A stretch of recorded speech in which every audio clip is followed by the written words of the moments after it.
There we go, Paul. We just wrapped up a fun little trip to the rainforest. We saw vanilla beans and orchids and the whole process where they take the seeds and germinate them and then get them back out where they belong. Tell you what, it was super good because our Costa Rica expedition last year that I led, very luckily, Andy, the man, was able to join us at sea, and he'd never been out there. He'd never done any of the diving out there. Even better, he'd never been in the submarine. So we got him in the submarine. We got him diving with dolphins and tuna and everything, and he had an amazing time. And then, by chance, he was happy to be around when we followed the journey at sea with a few weeks in his jungle. So imagine, we looked after him at sea and he looked after us in the jungle. It was an absolutely brilliant experience. It brought back some great memories when he went through the farm, because we stayed just in one of his small lodges at the back of that place. Amazing experience. So brilliant to see Andy. He's the man, isn't he? Oh, absolutely. And Paul, it's now time to flip the script. It's now time to talk a little bit about you. So I'm going to give you a proper introduction, and I'm going to let you take over for a little bit. So okay. We're thrilled to have Paul Rose joining us, a man at the front line of exploration, one of the world's most experienced science expedition leaders. He helps scientists unlock and communicate global mysteries in the most remote and challenging regions of the planet. He makes it look easy. A former vice president of the Royal Geographical Society, expedition leader of National Geographic's Pristine Seas expedition. The RGS has awarded him the Paul Ness Award and the Founders Gold Medal. And I want to add a little bit more here. He's been awarded Her Majesty the Queen's Polar Medal for his work in Antarctica. There is even a mountain in Antarctica named after him. Welcome, Paul Rose. Thank you so much for everything you've done to help make this weekend happen. You have been a legend. It's been a blast, and I'm so happy now to let you take over and present. Well, thanks very much, Joe. It has been a load of fun. And I've been asking people to share the screen. I better make sure I can do it. Here we go.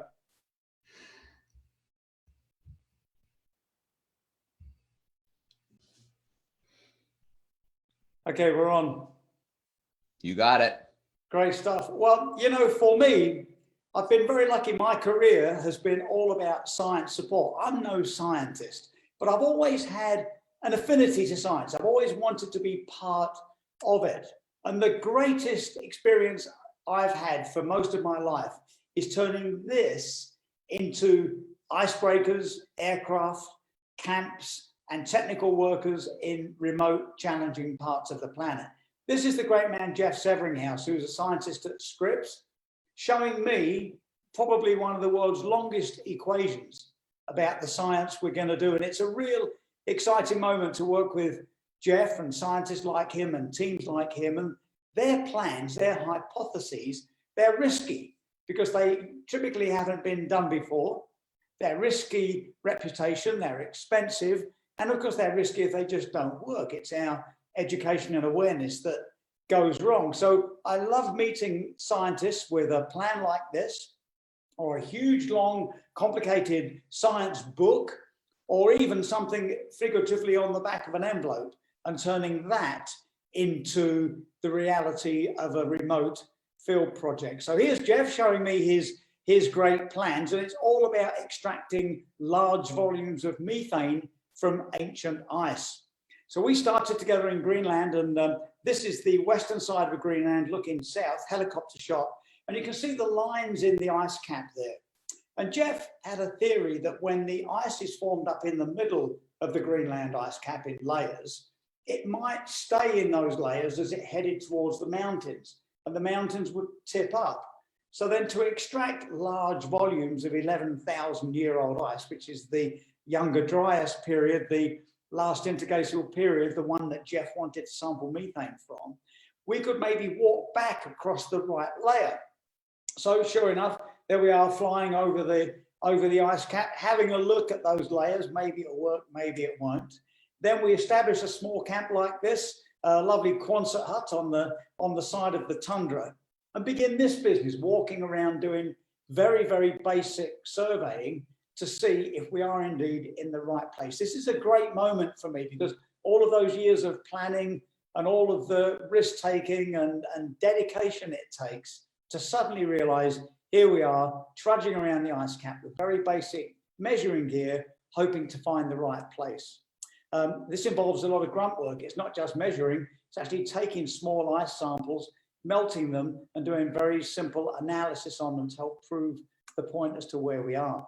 Then it's my job to establish, as well as the living camp, the first laboratory camp. So this is our laboratory at Packetsock on the west coast of Greenland. You can see it's on the slope, and that's because it's very lumpy. The ice cap is soft there and it's warm, it's moving all of the time. So one of my first jobs is to build a wooden pad like that. And it's not a daily routine, but it's about every 2 days, I have to try and level it up. So to be fair, that's probably about as level as it ever gets.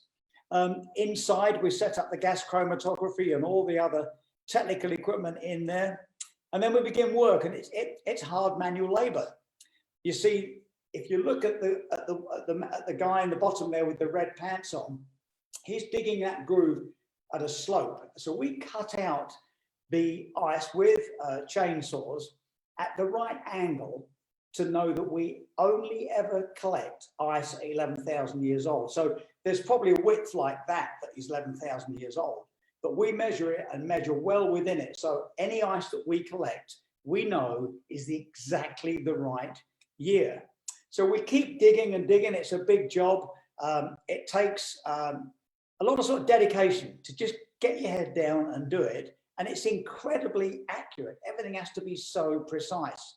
Eventually, when we start getting the correct blocks out, we put them here. And this is Jeff on the left and Vasily Petrenko on the right. They have to scrape it to make sure there's no chance of any imperfections that have come from anybody's clothing or gloves or the chainsaw itself. So they scrape it with these hardened metal scrapers. And we discovered that plastic bin bags are the perfect material to wear with the gloves as well, to make sure nothing ever touches that ice and could contaminate it. It then goes in that thing, which is a melter. It's a 1 million BTU melter. It melts the ice. We then extract the air from it, collect it in Essex cylinders, and the air then goes back to the States where methane is extracted from the air. And from around about 11 tons of ice, the methane is about the size of a sugar cube. And from that, Jeff and his team can tell where that methane came from. Was it from swamps or animals or methane clathrates, all parts of a very important interglacial period 11,000 years ago. Plastic bags are handy. And when you plan science expeditions, as well as putting together the basic plan from the hypothesis to the big logistics, you have to know enough about fieldwork to know where you can evaluate ideas and really trim those ideas to work perfectly in the field. And we had a request from Jeff and his team for a black tent, a completely dark black tent, because it's 24-hour daylight in Greenland in the summer and too bright to be able to read some of the delicate instruments. Well, I figured we'd be, rather than try and, source a black tent or even paint a beautiful black tent that would only be used once, it was great fun that I just told everyone they could work inside plastic bags.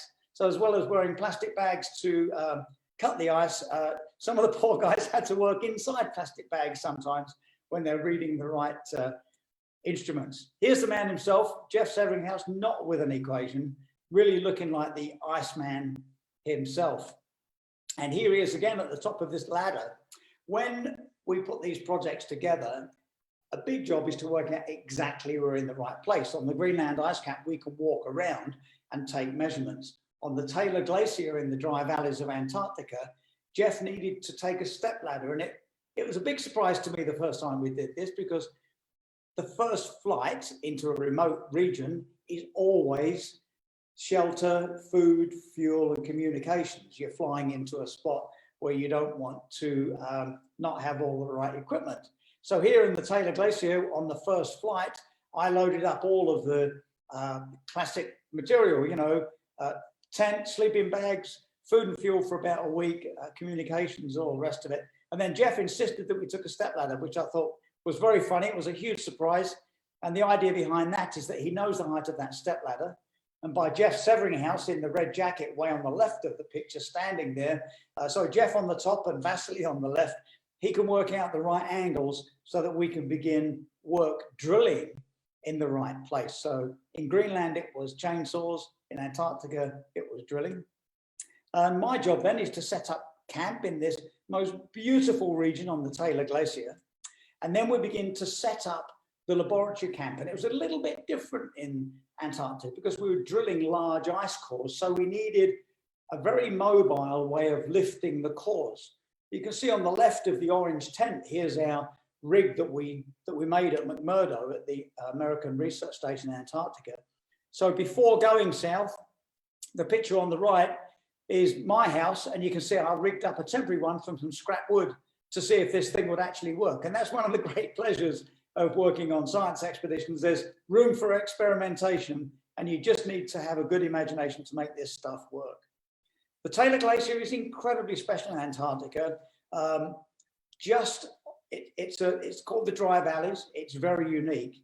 And just downstream from us is a place called Blood Falls, which is where they study all of the extremophiles, life at the edges, which is so important for us to understand how they are, the way we work, where we came from, and indeed about life on other planets. So all of the things that run on fuel, these generators, fuel drums themselves and everything, all have to be kept absolutely pristine clean, and they sit in these lovely little temporary bunds so that we don't drop one little speck of fuel. Here's Blood Falls underneath us, and we were upstream of that. It's an incredibly sensitive area, and quite naturally, us being upstream meant that we could potentially have damaged that. So it was quite the job to get the permit and convince everybody that our work would be done right. And that includes managing all of our waste. There's me with about a week's worth of waste, all the usual sorts of waste. And in the grey barrels there next to me is all about human waste. Every single bit of it would go out every week. And that was all part of my job, all part of leading science expeditions. On to bigger things in the Antarctic. Inarguably the most beautiful research station on the planet, my old base at Rothera base.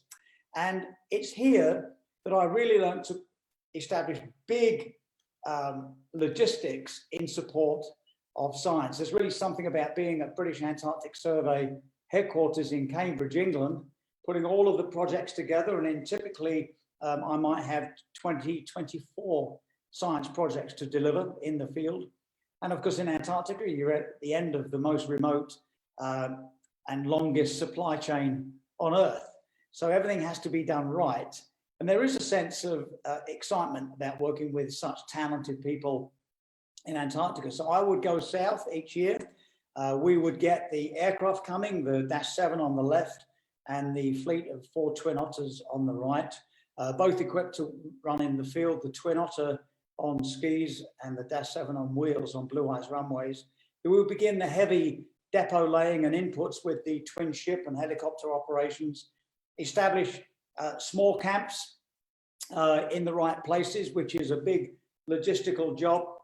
And then I would be back at Rothera, usually getting stuck in with the dive team, which is my love of life, as you know. And there's a good chance to speak about the man standing, and that's Lloyd Peck, a very famous British Antarctic Survey marine scientist who figured that he could look at climate change in a very different way. And he looked at it through the thickness of limpet shells. So his project involved us collecting hundreds of limpets, numbering them very carefully while keeping them alive, which was a bit of a trick because we put their feet onto slides in -2 water in the laboratory, kept them alive, dried the shell a bit, and then numbered them. And after many times, we discovered that yellow nail varnish was the ideal thing to mark them with. It was quite fun being in Antarctica and ordering about 600 tubes of yellow nail varnish. Anyway, we got them marked up, and then we would number them. Lloyd would do his stuff, and a few weeks later, we'd go collect them again. So it was easy to collect them. But one thing we learned is that to keep the science absolutely good, a good straight line data set with minimum variables, we had to put them back exactly where they came from. So it's great fun to collect them, but hard work swimming around in -2 water with a net of limpets going, right, number 71, where did he come from? And looking at your map and swimming over here through his long dives. But we loved it. It's a good example of a team who love this man, Lloyd, and really get behind the project. And as you know, diving has remained a big part of my life, and I'm the expedition leader for National Geographic Pristine Seas. We've had 30 expeditions, helped to create 22 marine reserves, and helped protect almost 6 million square kilometers of the ocean. The thing with that is about planning. All of these expeditions, when I'm meeting the scientists, meeting the science teams, converting the plans into reality, the beautiful frontline fieldwork that I love so much. It's all about the same template, but everyone has a very different method. And it gives me a chance to talk about the Pristine Seas method.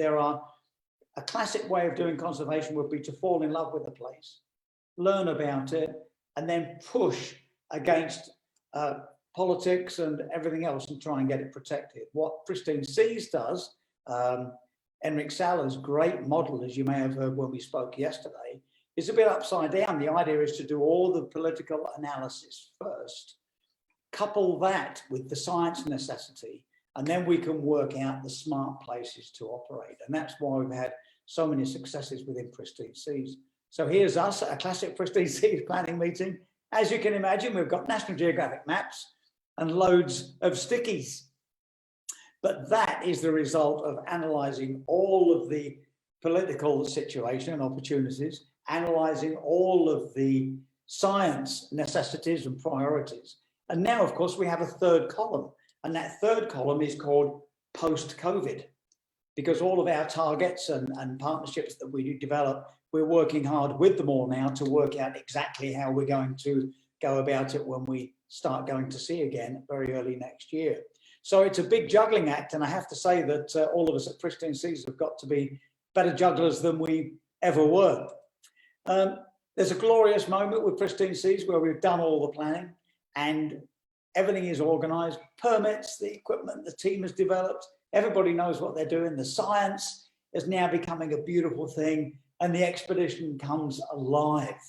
And I'll say that's a very wonderful moment to be here on the dock of Murmansk, up in Arctic Russia, loading our ship, which is the big blue one on the left, on the way to Franz Josef Land, or here at Recife, Brazil, loading James Clark Ross, which was our vessel for the Ascension Island expedition that I led just a couple of years ago. Either way, we reach that moment, you know, where we're alive and the expedition is a living, breathing, beautiful thing at the front line. That's the sort of thing I absolutely live for. It never gets dull. It's always amazing. So then we're in the water, you know, we're there. We've done all the work. We're actually diving. Here's Alan diving with seals, taking his notes. Or we're putting in the remote gear. We're putting in these pelagic cameras. You know, we can't spend all day in the water, although we'd love to. But these pelagic cameras drift around at 25 meters and they drift around for hours, and then we analyze the photographs. Similarly, the drop camera. These drop cameras are great, simple instruments. They go very deep. They've been all the way to the bottom of the Mariana Trench and back, which is the clever part, constantly recording video. And so little is known about the deep ocean, as you've heard from Oliver Steeds and Sylvia Earle, that on, you know, something like over 70% of our drops, we find either something that's never been seen before or is an absolutely brand new species. Obviously, then we're, as well as the science teams, we're deploying the underwater camera team led by Manu San Felix, taking these kinds of images, a beautiful Galapagos shark with a long line hook in his mouth. And sometimes one image is all we need to give support to a community to help it get its waters protected. And naturally, we use the submarines. One of our, well, my most favorite diving vessel is the Argo, because it is the support vessel for the submarine, the deep sea. So I can go in and be filmed and report on issues.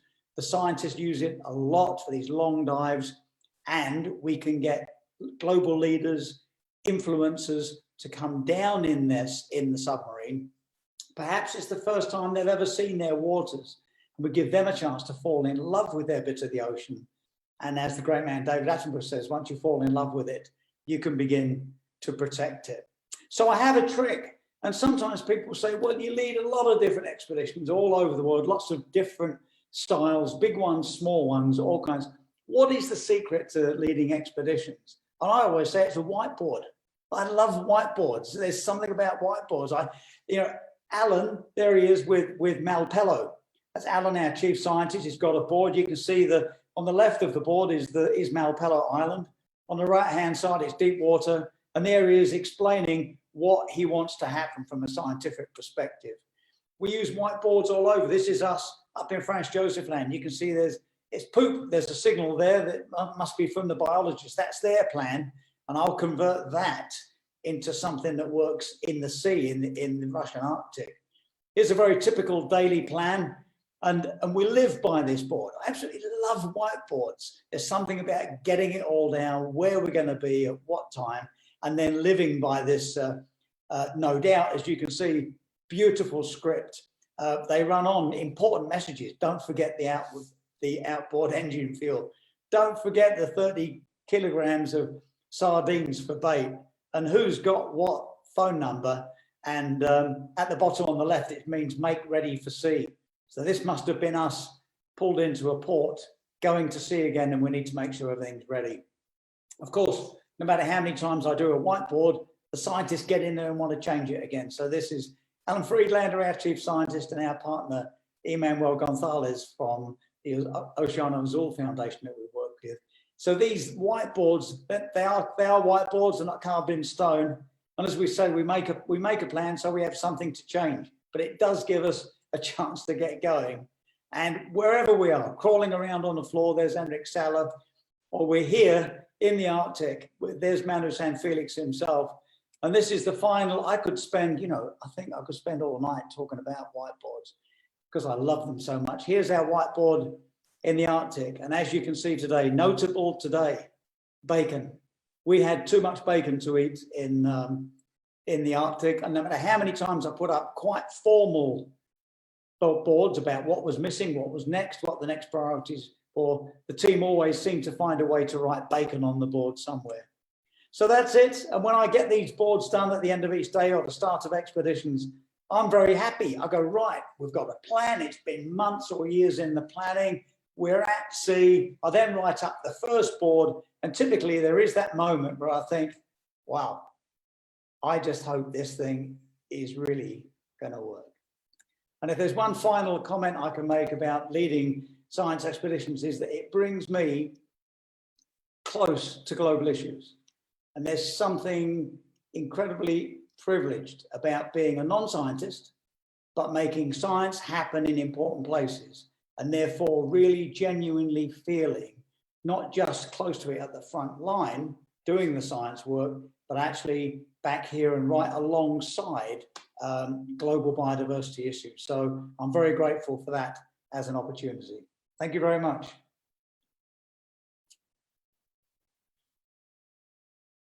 All right, Paul, thank you so much for that. The last couple of days, I've heard rumblings about your whiteboards and how legendary they are. And now to see some of them in action, I can see why they are. Amazing. Thanks, Paul. It's a nightmare for Joel here at home, because we have a whiteboard for dinner, a special whiteboard for what television program we're going to watch. We've got whiteboards everywhere, It's just hard to switch that off when you're so used to planning everything out. It's hard to switch it off and just go a little wild in your personal life. So, Paul, you have been on incredible expeditions all around the world. You've led the logistics. You've made it happen. I mean, does anything ever go 100% according to plan? Never. It never does. And, if it's in Antarctica, you can guarantee on something happening. Perhaps the ship gets caught in the ice and is 10 days late. Or the airplanes have bad weather coming south and they're a week late. Or the weather window that you expected to be here is here.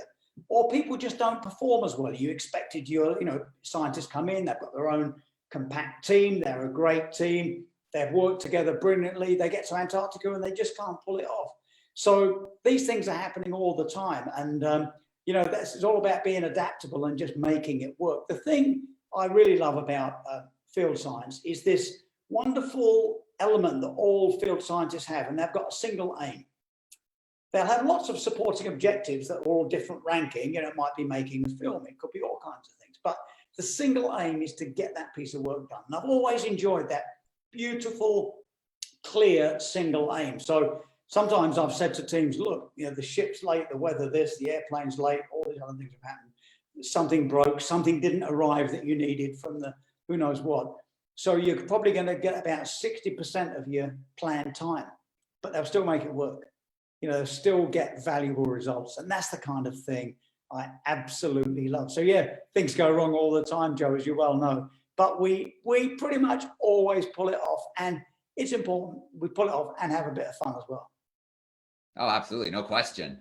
I'm curious about, you know, how you deal with things on the fly.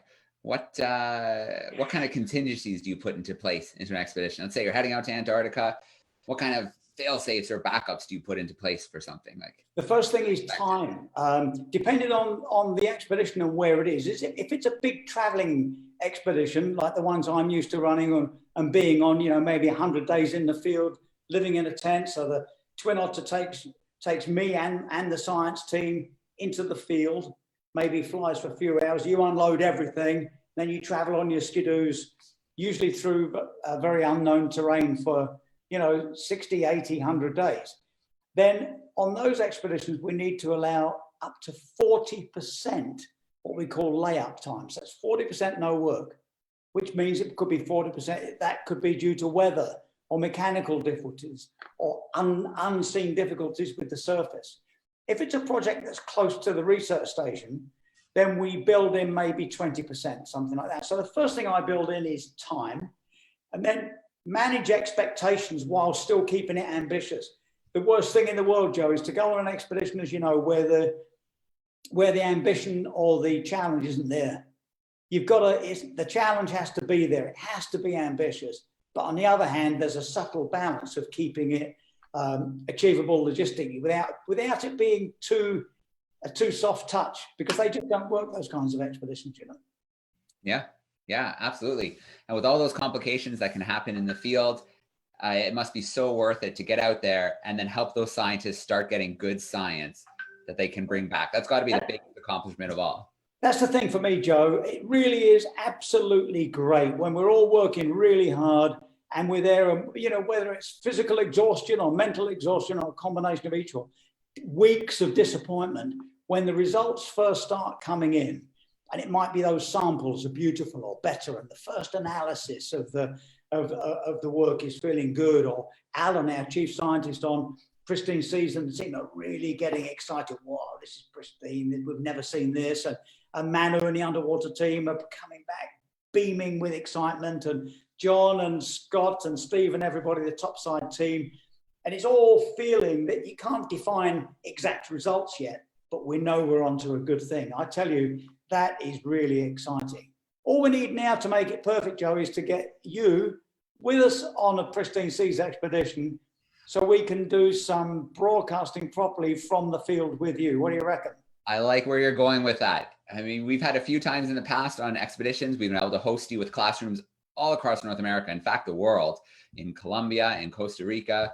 It's amazing to be able to do that and to beam that science live, meet this crew from all over the world and have them share their stories and what they're working on, what they're excited about. I mean, if there's a better way to activate the next generation of scientists and explorers, I don't know what it is. Great. Well, the one thing we'll do to make it perfect is get you to come with us, Joe. 100% in a heartbeat.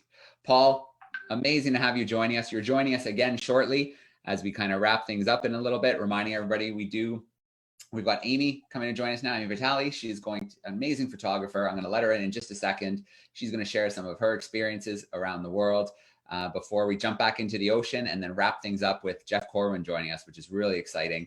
So Paul, we're going to see you in a little bit. Thank you so much for taking us behind the scenes into your expeditions. We're excited. Great, Joe. Thanks a lot. See you soon.